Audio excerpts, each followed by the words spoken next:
No tere tulemast tagasi ja tänases episoodis räägime Urvoga siis sellest, et kuidas kontoritoolilt tõustes on võimalik sõita Dakari rallil esikümne sees ja natuke ka sellest, et mis toob siis tulevik. Ja muidugi täname siis meie toredaid toetajaid Glass Drive'i, kust saate osta endale uue esiklaasi ja muidugi ka Baltaierit, et viimane aeg mõelda siis talverehvide peale. Ja aitäh siis Televisioni stuudiole siin Sauel ja teiega jääge lainele.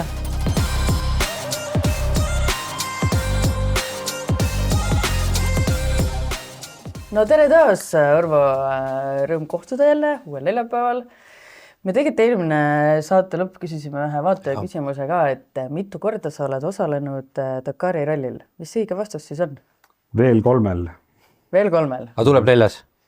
Ma tahaks loota küll, jah. Nüüd küll see oli järgmine aasta. 26 vist jätan vahel, aga ma nagu arvan, et elu on vast veel pikk ees, et siis jõuab veel minna. Võib küsida, miks sa vahele jätad? Teeme kohe sellise küsimuse ära, et miks? Ma ei tea, ma lihtsalt tundsin, et kuidagi see Dakar on nagu tehtud justkui.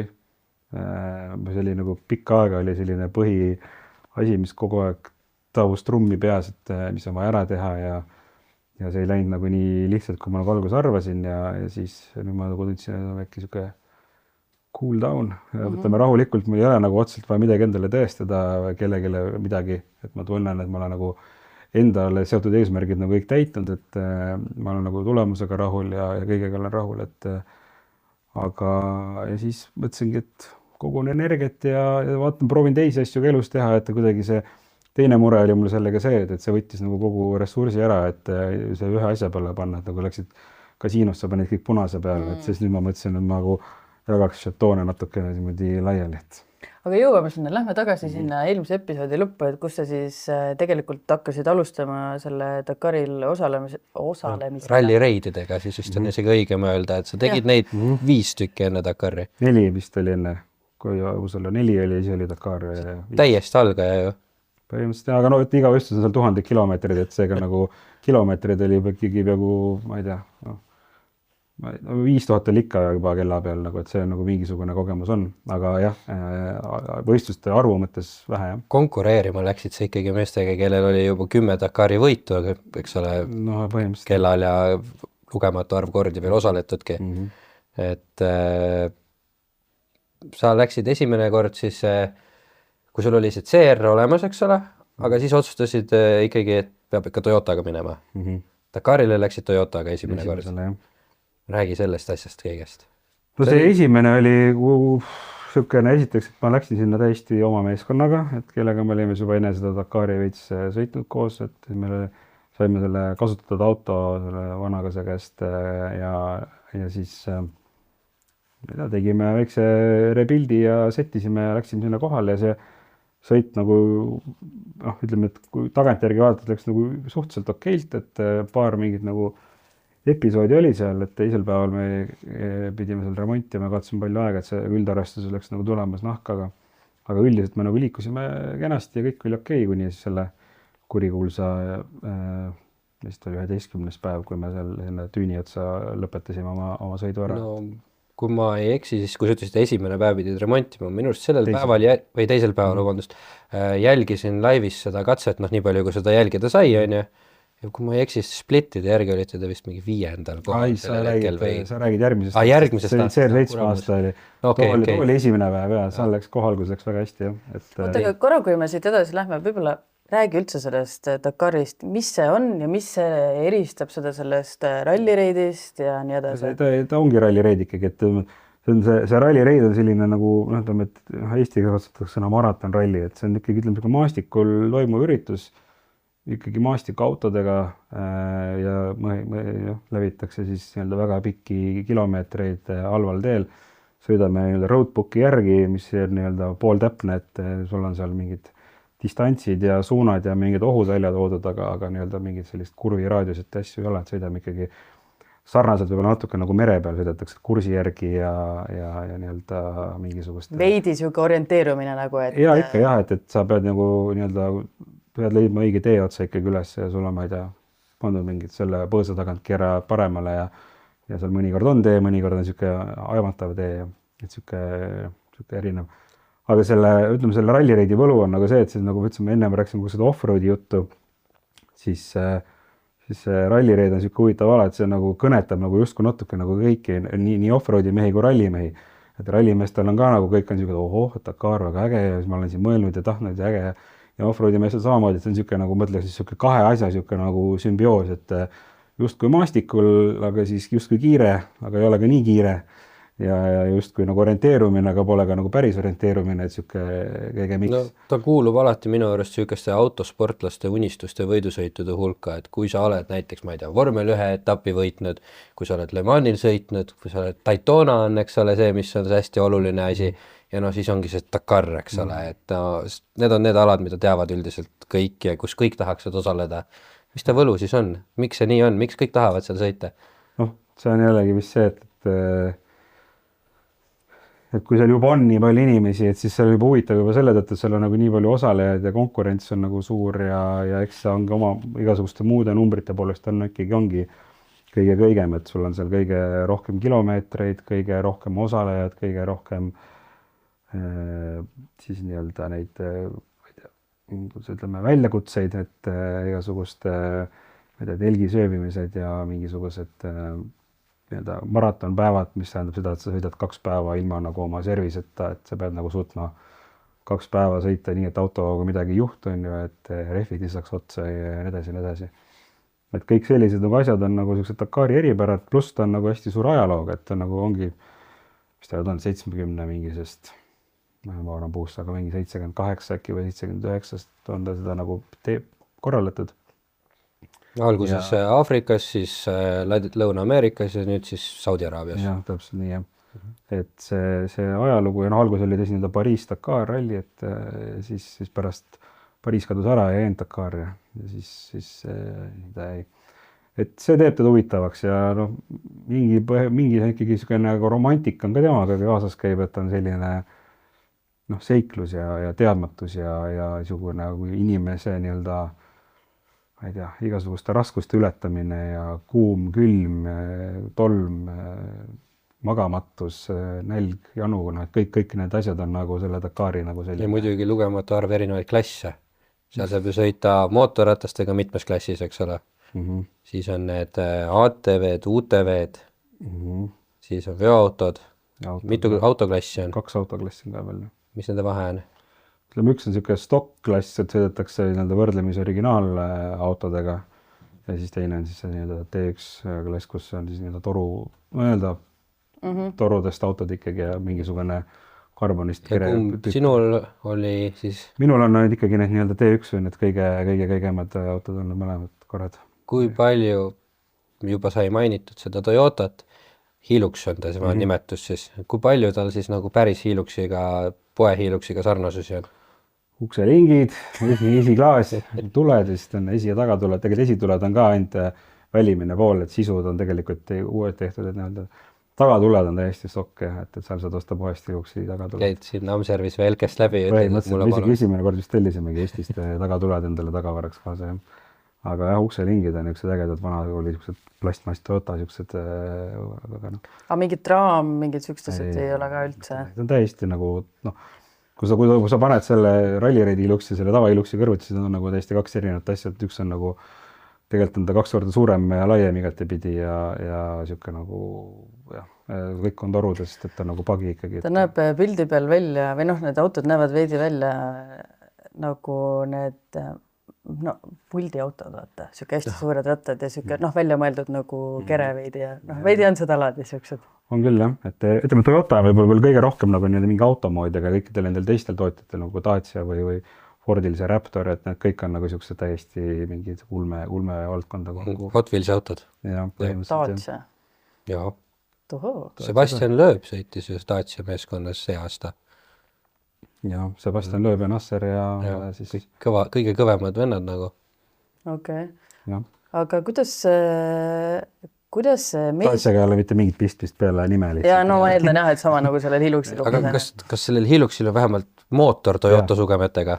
ei, ongi Toyota, et mootor on selles mõttes on neil üsna vähe modifitseeritud, sest tal on nagu jõud on üsna piiratud. aga mis nad on, diiselbensukas? Bensukas on jah, et meil on 3,5 V6, et Toyotal ja sellel Fordil on jah nüüd see V8, aga nad on ka ikkagi see üsna originaalne, et nad ei lubata seal väga midagi ringi teha, et üldse hobujõud on väga vähe või kilovatte. mis Dacia'l on huvitav?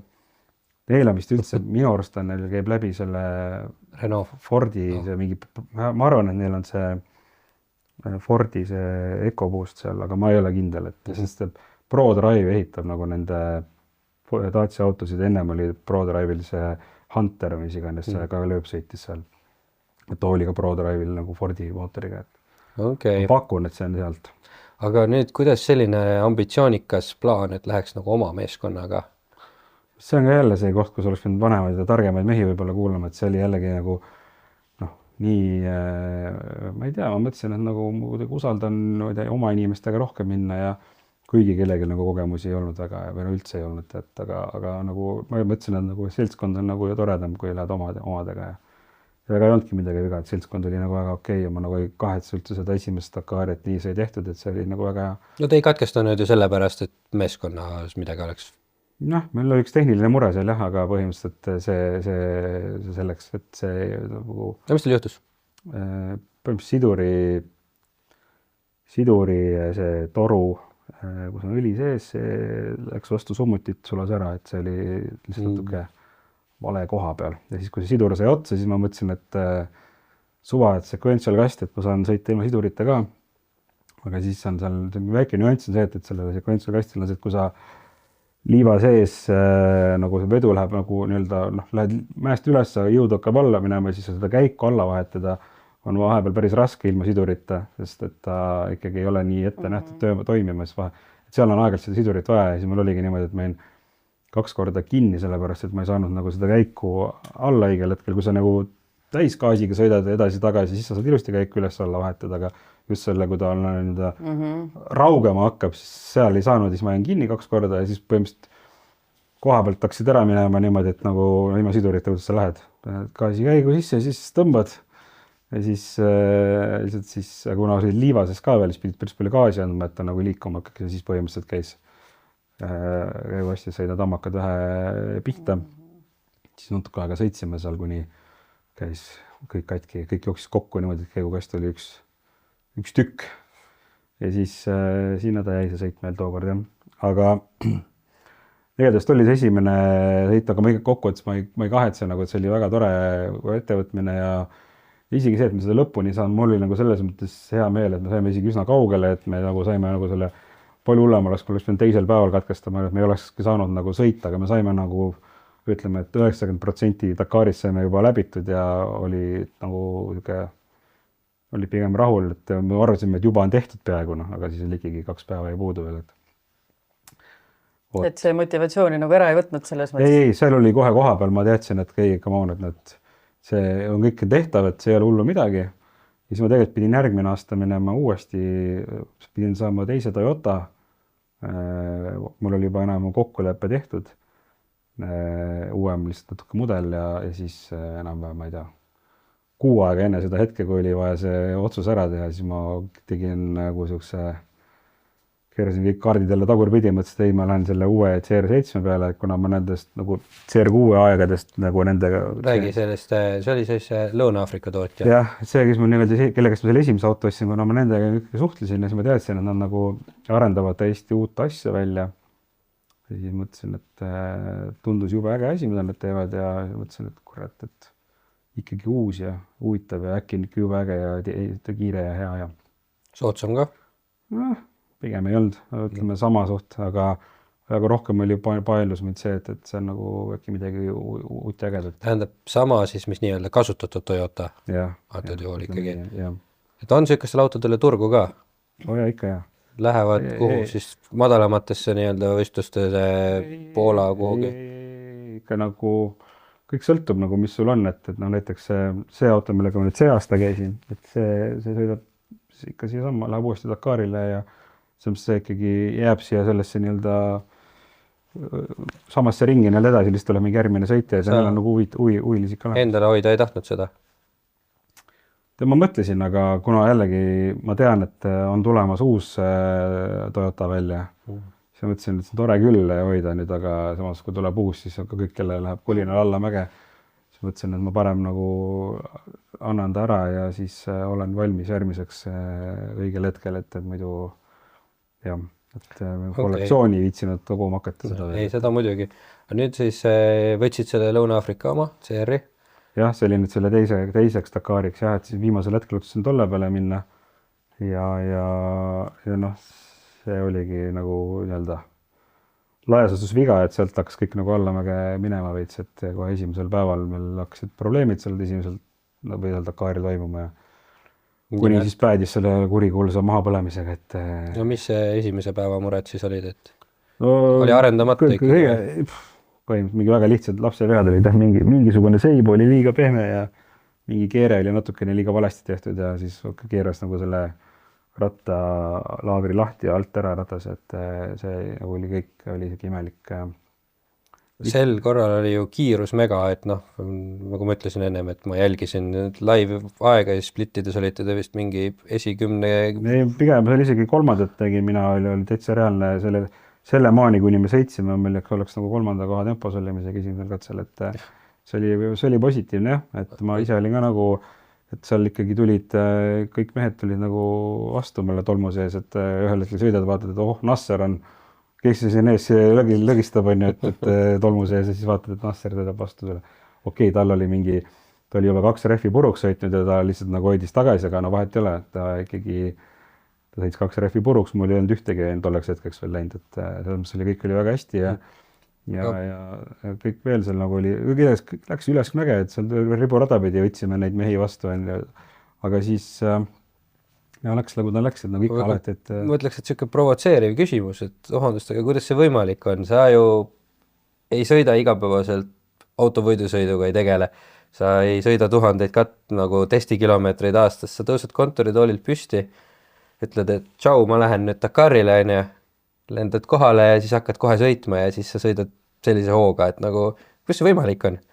Teised on aastakümneid harjutanud. Ei tea, no ma arvan, et see vist oli üks katse oli võib-olla kuidagi hästi sattunud, aga no. No ta on siuke avastamata talent, vaata lihtsalt. Ei, seda ma ei usu, aga ma lihtsalt nagu ma ütlesin, et tegelikult need kilomeetrid on veits juba kogunenud, midagi oled ikkagi aru saanud, ja kuidas see asi töötab, aga jah, tollel konkreetse Dakari puhul oli see võlu, ega ma tegelikult aasta aega ju mitte midagi sõitnud, et mul põhimõtteliselt oli aasta aega täiesti tühi, et ma läksin uuesti starti, oli jah, ja eelmine aasta oli samamoodi tegelikult, eelmine aasta ma ka üldse midagi sõitnud aasta aega põhimõtteliselt ja siis oli otse Dakarile, et see ongi see, et sa oled kogunud seda enda sisse, seda entukat ja seda kõike, vaata, nüüd sa lähed ühe korraga lased välja, on ju. Jah, aga ei, no tegelikult oleks muidugi toredam, kui oleks nagu mingi selline normaalsem soe sees, et mul nagu järgmisega ongi siuke plaan tegelikult, kuna järgmine aasta on niimoodi, et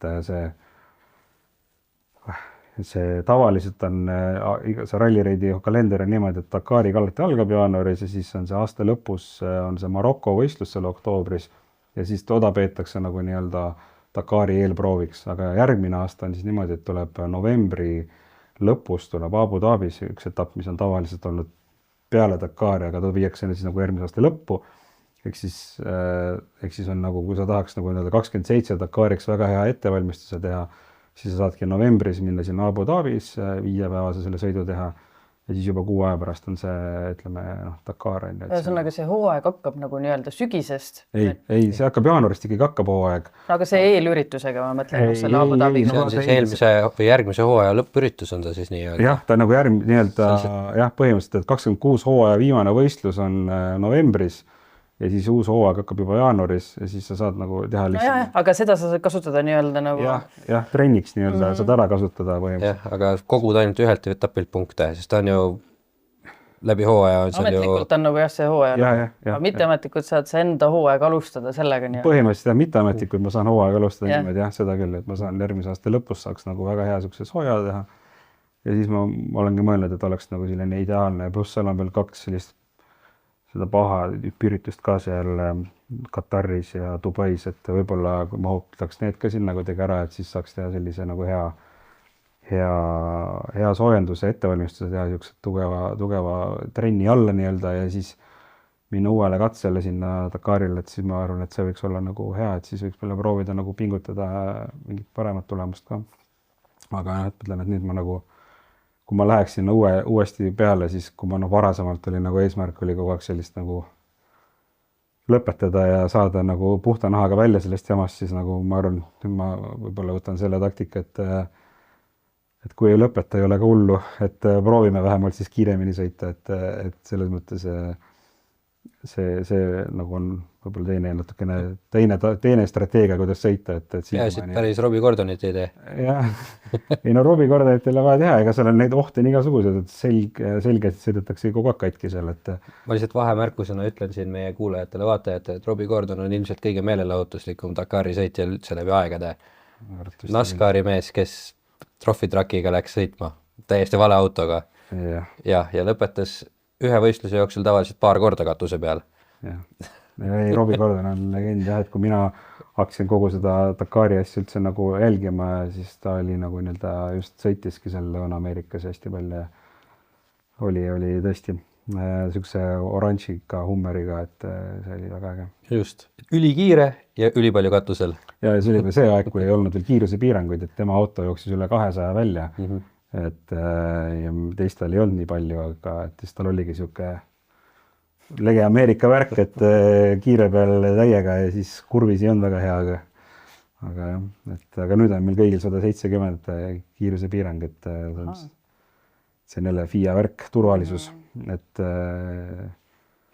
mis on nagu mõistlik ka, aga mulle sobib, ma rohkem ei olegi vaja, et see on niisugune, läheb rõvedaks juba pärast seda.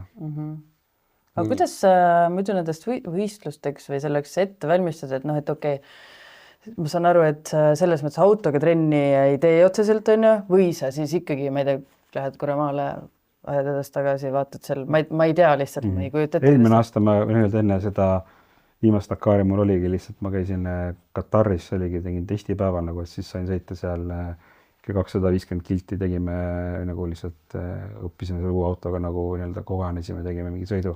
Eestis vist oli kuskil karjääris mingi meediapäeva laadmisi või? Too oli see kõige esimest Dakari, jah. Aga too ei ole nagu trennina arvus, seda oli rohkem nagu teiste lõbustamine. Et selles mõttes, aga jah, too Katari asi oli normaalne, ma ütleks trenn, et oli hea sõita, aga mis see annab sulle see 250 kilti, midagi ikka annab, aga ega ta nagu, jah, ma ütlen, et teised seal sõidavad, ma arvan, 2000 kilti ennem sõidavad erinevaid teste ja asju teevad, et ja siis enne seda CR7 asjale, siis ma käisin ka Namiibias, oli meil eraldi 2-päevane test oli, seal oli ka nagu väga äge oli.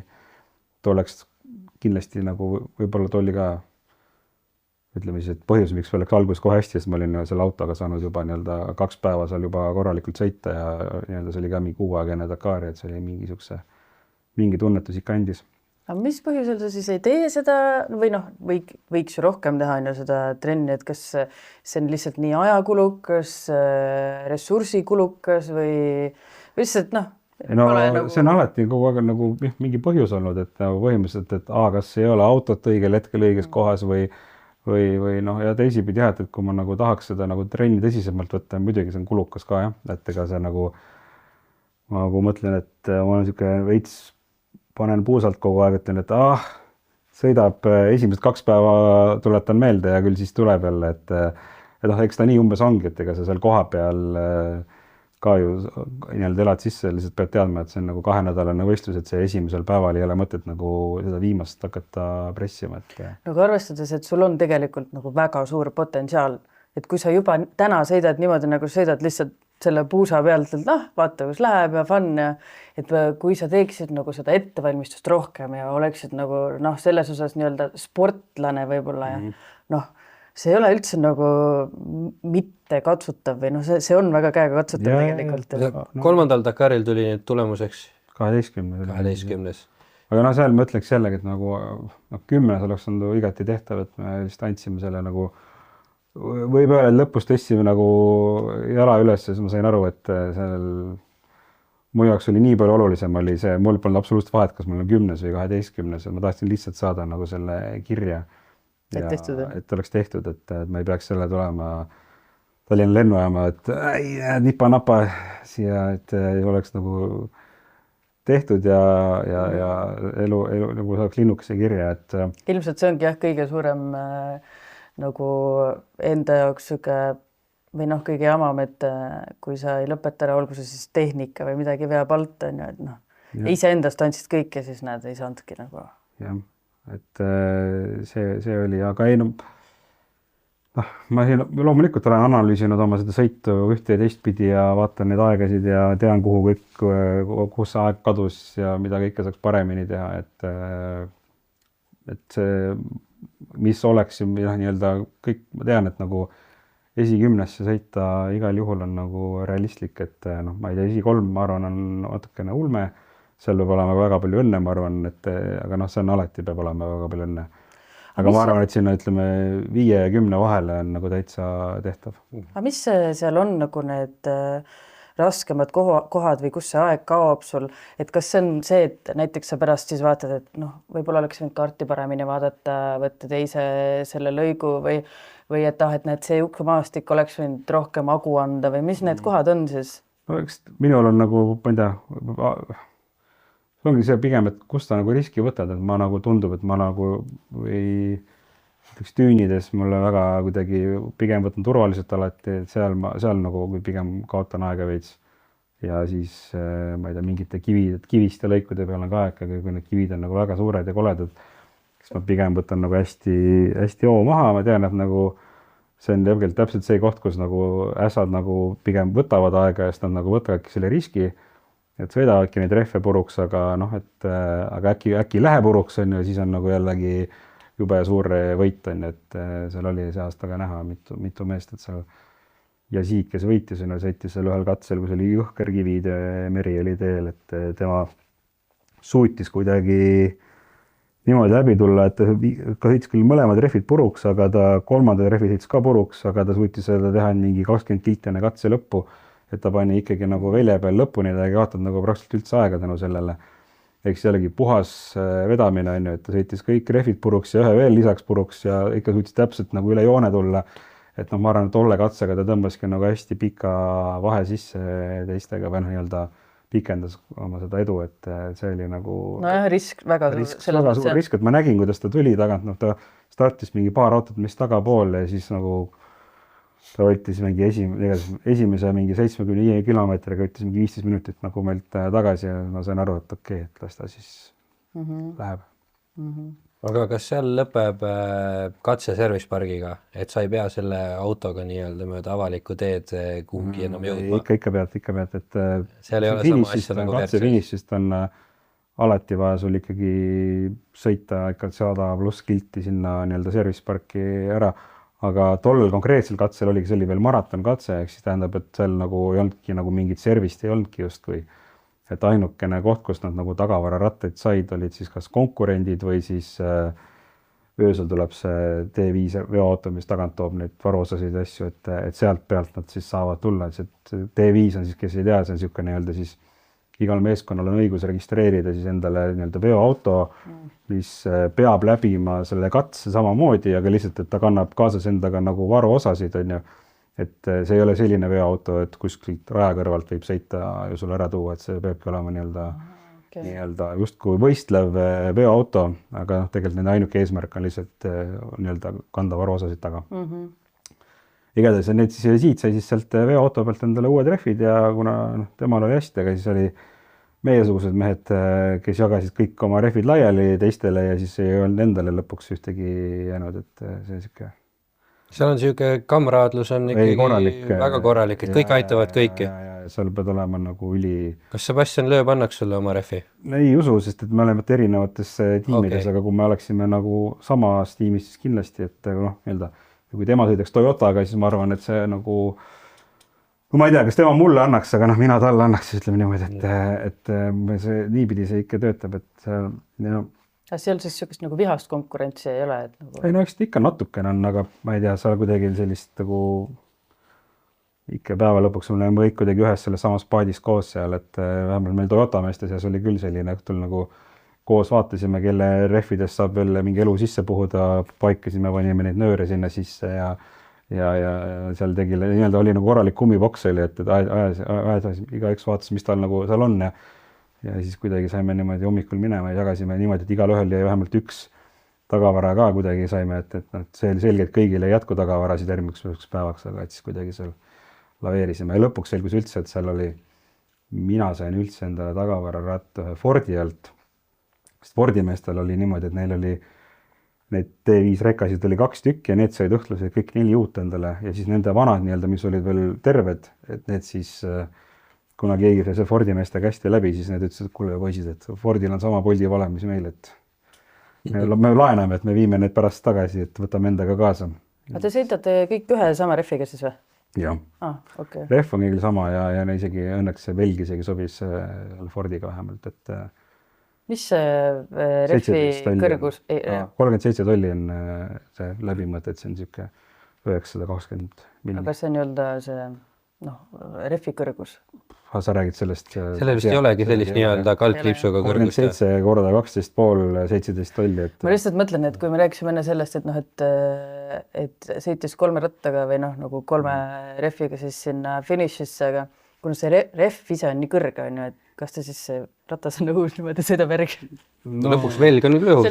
No jah, ta võib olla küll ja ta ikka veits on, vedrust ikka paindub läbi, aga ütleme, et jah, aga see on jama on sellist, et kui see rehv on nii suur, siis kui see sealt laiali lendab, siis ta ikka reeglina rebib kõik kaasa ka, mis sealt kaasa on võtta, et see kere kahjustus on päris suur tavaliselt olukorras.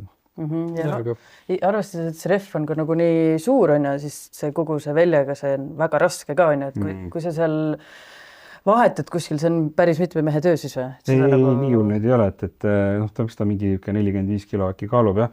Aga meil õnneks on see võlu, et meil nagu see auto, on need jackid on olemas, et me tõstab ise ennast nagu ratta või külje üles auto, ainult käsi vist ratas alt nagu võtta külge panna, et me ei pea mingite tungraudadega seal messama, et selle mõttes rehvi vahetus on mingi 1,5 minti, et kõik sõltub rohkem, kui kiiresti sisse-välja saad autost. Aga kui oled seal liivatüünide vahel ja seal selgub, et on vaja ratast vahetada, et seal üle ju, kas see pinnas on siis ikkagi see liivapinnas nii kõva, et ikka saad seal nagu... Vahepeal on, vahepeal ei ole, jah. Sul on mingi klots kaasas, siis paned alla?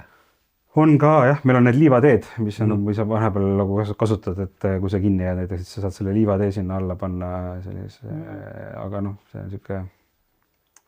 Jah, meil ju viimane, see oligi meil see, mis oli eelviimasel katsel, eelviimasel katsel juhtus oli see, et jäime ühe niisuguse nuki otsa korraks kinni, pidurdasin liiga nii-öelda, suretsen auto välja põhimõtteliselt, et tulin suure hooga ja vaatasin, et liiga terav nukk, liiga palju pidurit ja siis suretsin sinna nuki peale ennast välja ja siis oli täpselt niimoodi, et nagu jäi kinni autost, et ta ei olnud seda inertsi ja siis... Kõikuma sinna ääre peale.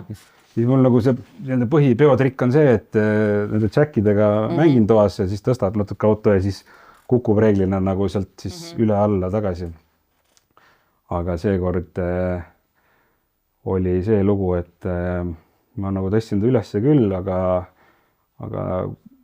hakkasin autoga, nagu startisin samal ajal, kui see jack oli üleval, et nagu esirattad olid juba maas ja siis ta murdis selle nagu kõveraks sinna alla, aga kuna see on niisugune nagu hüdrosilinder, see ei lähe tagasi. See ei lähe enam tagasi, siis see niisugune nagu ankur oli maa sees. Siis olime seal Ristoga, mõtlesime, mis me nüüd sellega teeme ja siis kaevasime seal ja mässasime, et ta ei olnud ühtegi head ideed, kuidas seda nagu kokku panna, et ta läks nagu küll kokku, aga ta ikkagi mingi nii palju välja sealt kõhu alt ja see on alla niisugune suur plaat.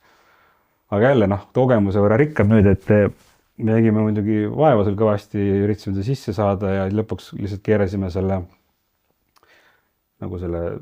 tungi siis lahti selle kere küljest ja lükkasime koos selle silindriga sinna kere õõnsustesse sisse ja panime koormanimmaga kinni, et nii-öelda kuidagi ta pool lahtiselt oli seal. Aga tegelikult selle all, sellel plaadil on ainult üks polt, et oleks võinud selle plaadi küljest ära keerata, oleks see küll dokk jäänud alla, aga ainult see dokk nagu liiva sees ei oleks nagu väga midagi takistanud, et see läheb läbi liiva ka, nagu, et aga me nagu, ja siis tulid finiši, siis kõik ütlesid, et kas sa ei saanud seda plaati küljest ära või? Kurat, keegi ei öelnud mulle, et see plaat on vaja ära võtta, et mul juba selle targad andsid mulle, et ei, järgmine kord võta relakas ja lõikad lihtsalt selle ala alt ära ja ma korra mõtlesin ka, et noh, et relakas. meil ei olnud kaasas seda, et siis kohe järgmiseks korraks pandi kaasa mulle kõik relakad, kõik asjad Te kaasas. saate nii palju komplekteerida oma auto kaasas olevat manti. Ikka jah, meil on seal igast asju seal, et selle maratonkatsele seal ikkagi anti amorte kaasa ja roolilatte ja kõiki asju, et niimoodi, et erinevate Toyotade peal olid siis need igasuguseid asju kaasa pakitud, et kui kellelgi läheb, et siis nagu insenerid teavad, et nagu, et okei, et meil on kamba peale on üks latt ja üks amort ja mingisugused asjad veel, et noh, käigukasti ei võeta kaasa, aga ütleme, et niisugused nagu lihtsamad asjad on kaasas. Mitusada kilo siis varuosi niimoodi kaasa saab võtta? See ei ole reglementeeritud selles mõttes, et ma mõtlen, teil on ju mingi ruum seal, kuhu sa saad mahutada selle. No sa saad igale poole ikka seda paned nipukaga ja koormarihmadega ja riputad endale torude külge sinna kola, et aga ei, no meil on ikka kõik need šarniirid on olemas, poolteljed on kaasas, siis on need rooli otsad on kaasas. Õõtsad, ma eeldan. Õõtsad on olemas kindlasti. Toyotal on niimoodi tehtud, et tal on ülemine õõts on nagu tummine ja alumine on nagu pehmem, et siis seda nagu alumist, kui pauk tavaliselt läheb, siis läheb see alumine ka värks, ülemine jääb terveks. Kui ülemine läheb, siis on nagu noh, siis on reeglina juba nagu sul on suuremaid probleeme kui see õõts. Et siis alumine on sul selline, mida sa saad siis vahetada ja siuke. Ja pooltelge saad vahetada, ma arvan, 5 minutiga äkki või, et see käib väga lihtsalt. Aga otseselt midagi keelatud ei ole nagu kaasa võtta, kõik, mis saad võtta kaasa, võid käigukastiga võtta. Põhimõtteliselt vist võid jah, et seal ei ole nagu mingi kaalupiirang, miinimumkaalu nende autol on ju, et sa ei nagu alla selle all, aga tahad pea igast asju kaasas, et eks ta peab olema lihtsalt turvaliselt nagu kinni pandud, aga no see ei mahuks sinna reaalselt, et seal nii palju ruumi ka ei ole. Aga see aasta siis sõitsid juba nagu tehase meeskonna egidial kuidagi? Põhimõtteliselt jah, et see Overdrive ongi siuke nagu noh, põhimõtteliselt Overdrive, tal on nagu 2 nagu valdkonda ongi kliendid ja siis on nagu ta teeb seda Gazoo Racingu nagu osa neile. Et siis ta nii-öelda justkui on ametlik tehase tiim ja pluss ka on see kliendi osapond. Me olime siis selles kliendi osapoole veel töötasime, et see oli nagu suur tiim ikka, et hästi palju elu ja segadust ja selles mõttes nagu see, mis seal oli, mingi 120 inimest oli kogu tiim äkki kokku. Et see oli nagu ikka korralik möll, et 14 autot oli seal Toyotat ja siis jah. Igal autol oli siis määratud kindel insener ja kindlad 3 mehaanikut, ütleme, see on nagu car chief, kes on peamehaanik, kes vastutab ja siis on 2 nagu mehaanikut. Siis on üks nii-öelda kereinsener, üks on nagu siis mingi data insener. See on siis nagu kogu tiimi peale? Ei, sinu auto peale? Ei, nagu ütleme jah, aga vist oli niimoodi, et äkki need inseneridel oli igal ühel äkki 3 autot kuidagi niimoodi, et ta nii-öelda minu insenerid vastasid veel 2 auto eest. Okei, nii-öelda autode peale jagades oleks circa 4,5-5 meest. Jah, pluss on sul siin ikkagi kõik igasugused logistikavennad, kes veavad sul neid rehve, kes veavad käigukasti tiim oli eraldi, kes tegeles, ka amordi tiim oli eraldi, kes tegeles amortide hooldamisega. See olid meil füsiod olid olemas, meil olid kokad olemas tiimis, oma eraldi catering oli. Kui mitu korda selle võistluse jooksul amordid ja kast näiteks hooldust saavad? Vähe, pigem oli niimoodi, et tifrimehed olid, tifrit vist käisid 1 korra nii-öelda hoolduses, võeti maha käigukast. Te siis mitte ei vaheta teise vastu, vaid teil käib maha, see läheb hooldusesse. Seal oli vahepeal niimoodi näiteks, et mõni päev, üks päev vist tehti üldse niimoodi, et võeti üks tiffer alt ära, pandi mingi teine asemele, samal ajal oli minu oma nagu päeval oli nii-öelda hoolduses, siis õhtul toodi umbes tagasi, siis pandi alla tagasi. Et seal vahepeal käisid nagu mingid komponendid nagu lihtsalt ringluses ka niisama. Aga jah, amordid põhimõtteliselt käisid 1 korra maha vist ja hooldeti ära ja pandi kokku tagasi, et põhimõtteliselt ei olnud midagi väga hullu.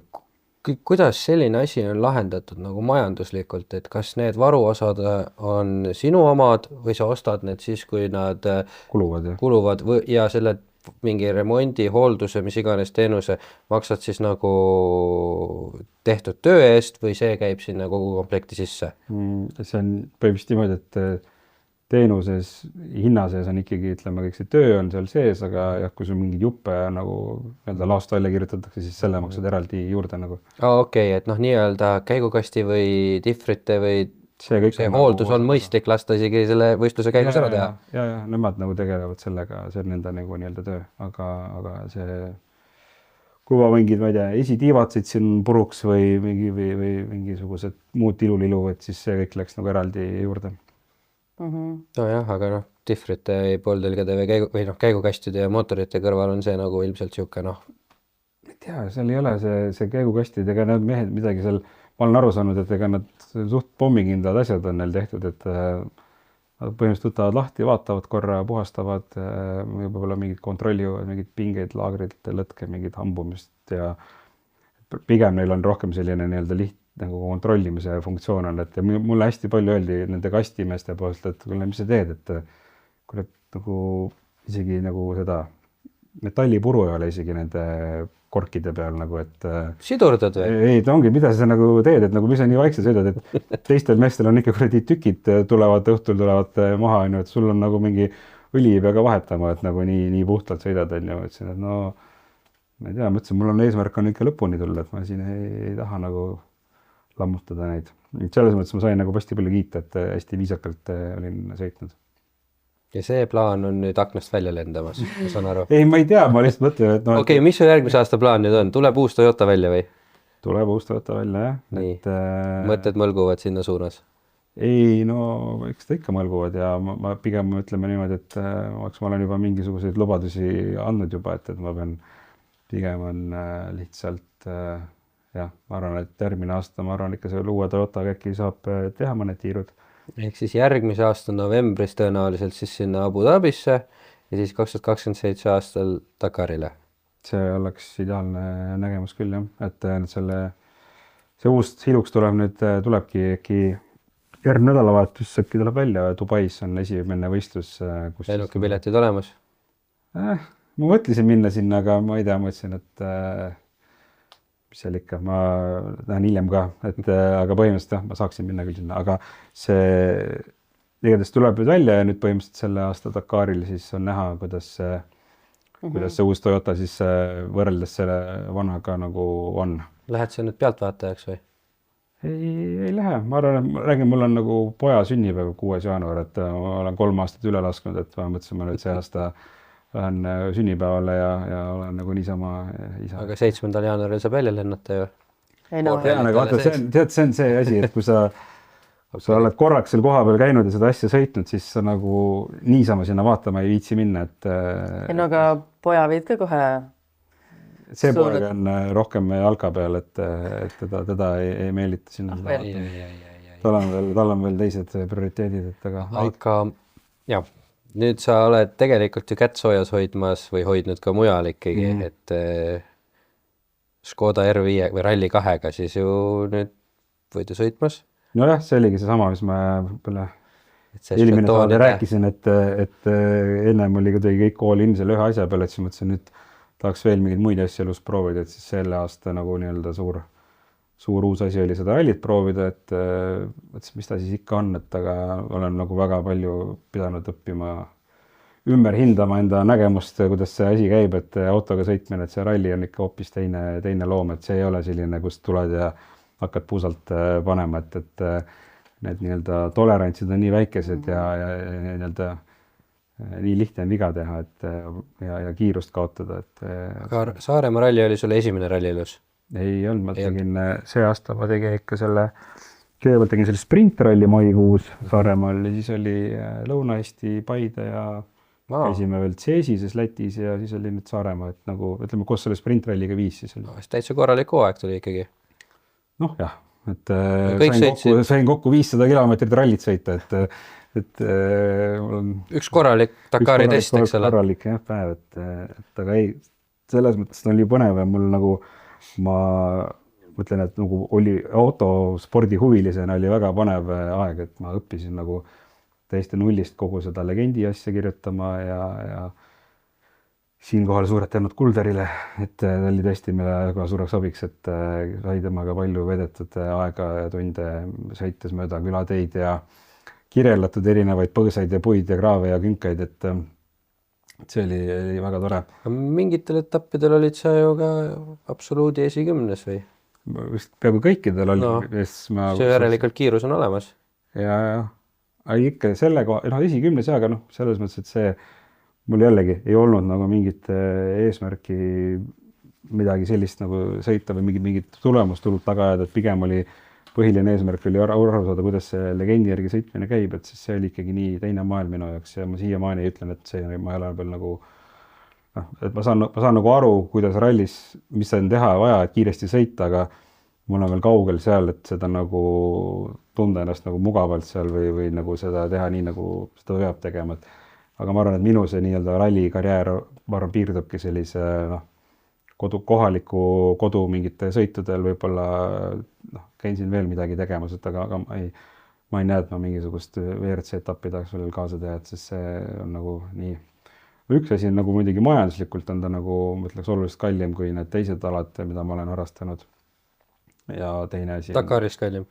No jah, kui sa niimoodi võtad, kui sa võtad niimoodi, sõltub, kuidas sa seda vaatad, on ju, et kilomeetri hind on igal juhul kallim, et ja ütleme, selle ühe Eesti ralli eelarve on võib-olla sama, mis on siin, ütleme, Euroopas mingi paha tüüpi võistluse eelarve, et kus sa saad ikkagi ongi, ütleme, 500 kilti on selle võistluse kilometraaž, pluss nagu kõik see, ma ei tea, sa saad nagu 3 päeva saad järjest sõita, et siin on see, ja küll, see on juba, ma hakkan seda rallit, ma kogu aeg nagu kirun seda rallit iga kord, kui ma sellega tegelen ja sõidan, et mis kuradi jama see on, et muudkui jutustad ja sõidad ja enamus aega vahetad, paned riidesse, lähed autosse sisse ja välja, aga sõita nagu ei saagi. Aga ei, tegelikult on ta tore ikkagi, ega muidu seda ei teeks, et mul on see autode nagu see... Ja siis mina vaatan oma vaatevinklist, et ralli, et seal saab ikka nii palju sõita. Ma sõidan võistluse jooksul, mis ma sõidan, 20 kilomeetrit äkki või 10 tundi istud ja 20 kilomeetrit saad sõita päeva jooksul. Aga tegelikult on sul paigas. Sa oled ikka õnnelik. Ja, sa räägid rallirossist, et seal on vähemalt see, et sa tuled hommikul kohale, siis õhtul minema, et rallil sa saad sul 3 päeva miinimum ju, tavaliselt on 2 päeva enne juba või 3 päeva enne. Ütleme, 4 päeva hommikul lähed vara minema või kui 3 päeval teed veel testi ka, siis lähed 3 päeval teed testi, siis 4 päeva hommikul lähed hakkad seda legendi kirjutama. Siis reede hommikul ka veel, seda teed terve 4 päeva hommikust õhtuni enne ja siis reede hommikul ka veel teed veits. Ma mõtlen, et rallimehed räägivadki, see nädal aega on nagu sul... Siis reede õhtul saad juba sõitma hakata, laupäeval on juba enam jälle läbi õhtuks ja siis koju ja igatahes selline äge. Aga mis järgmine aasta siis? Jätkad seda...